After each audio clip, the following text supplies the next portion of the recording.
Assalamualaikum warahmatullahi wabarakatuh. Perkenalkan, nama saya Gita Brilianti Kumalasari, NIM A2218003. Di sini saya akan sedikit menjelaskan materi tentang perencanaan pembelajaran dan pengelolaan kelas. Perencanaan pembelajaran dan pengelolaan kelas ini sangat penting dilaksanakan sebelum proses pembelajaran berlangsung, karena keduanya merupakan usaha yang dimaksudkan agar proses pembelajaran dapat tercapai dengan baik dan tujuan pembelajaran dapat tercapai. Selanjutnya kita akan masuk ke pembahasan yang pertama, yaitu konsepsi. Yang pertama ada pengertian perencanaan pembelajaran dan pengelolaan kelas. Pengertian perencanaan pembelajaran adalah pengambilan keputusan yang berfokus pada tingkah laku peserta didik agar tercapainya tujuan pembelajaran. Kemudian pengelolaan kelas sendiri adalah usaha yang dilakukan agar menciptakan suasana yang kondusif sehingga tujuan pembelajaran dapat tercapai. Yang kedua ada tujuan perencanaan pembelajaran dan pengelolaan kelas. Tujuan perencanaan pembelajaran yaitu agar mengetahui perubahan pada tingkah laku siswa setelah mengikuti pembelajaran. Kemudian tujuan pengelolaan kelas yaitu untuk mengontrol kelas yang kurang kondusif atau kelas yang tidak kondusif agar menjadi kelas yang tertib, disiplin, sehingga tujuan pembelajaran dapat tercapai. Yang ketiga ada prinsip perencanaan pembelajaran dan pengelolaan kelas. Prinsip perencanaan pembelajaran dan pengelolaan kelas adalah menjadikan proses pembelajaran menjadi pembelajaran yang efektif dan tidak membosankan. Yang keempat ada manfaat perencanaan pembelajaran dan pengelolaan kelas. Manfaatnya adalah sebagai pedoman dalam kegiatan pembelajaran dan peserta didik nyaman dalam mengikuti pembelajaran.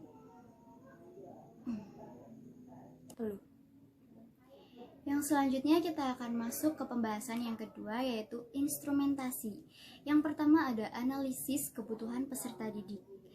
Analisis kebutuhan peserta didik dalam perencanaan pembelajaran adalah agar mampu mengidentifikasi kebutuhan apa saja yang mempengaruhi hasil belajar. Kemudian analisis kebutuhan peserta didik dalam pengelolaan kelas yaitu mampu mengidentifikasi kebutuhan apa saja yang dibutuhkan siswa ketika di dalam kelas. Yang kedua, ada penentuan tujuan pembelajaran. Penentuan tujuan pembelajaran dalam perencanaan pembelajaran yaitu agar proses dan hasil belajar siswa dapat tercapai dengan baik. Kemudian, tujuan pembelajaran pengelolaan kelas yaitu agar peserta didik dapat tertib dan tujuan dapat tercapai secara efektif dan efisien. Yang ketiga ada pemilihan bahan ajar. Pemilihan bahan ajar dalam perencanaan pembelajaran dan pengelolaan kelas itu harus memuat fakta dan prosedur yang relevan yang sesuai dengan rumusan perencanaan yang ingin dicapai. Kemudian yang keempat, strategi dan metode pembelajaran dalam perencanaan pembelajaran itu harus disesuaikan dengan kondisi dan situasi peserta didik. Kemudian strategi dan metode pembelajaran pengelolaan kelas itu harus mempertimbangkan iklim kelas agar memberikan daya tarik dalam proses pembelajaran. Yang kelima ada kegiatan pembelajaran dalam perencanaan pembelajaran dan pengelolaan kelas.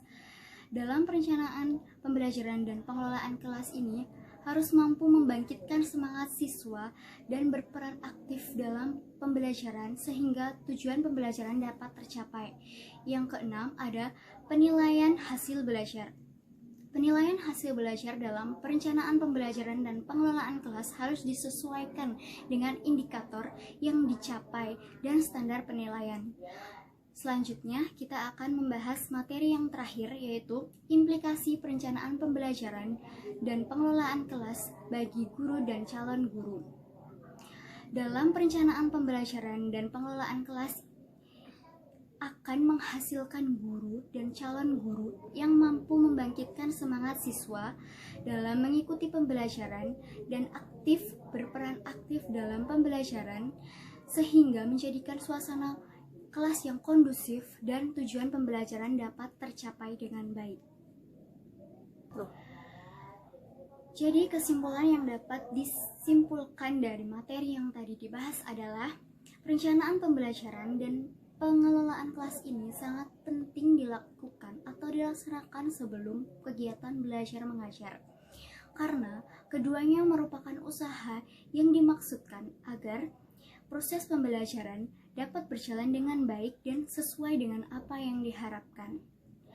Sekian dari saya. Bila ada salah kata, mohon maaf. Wassalamualaikum warahmatullahi wabarakatuh.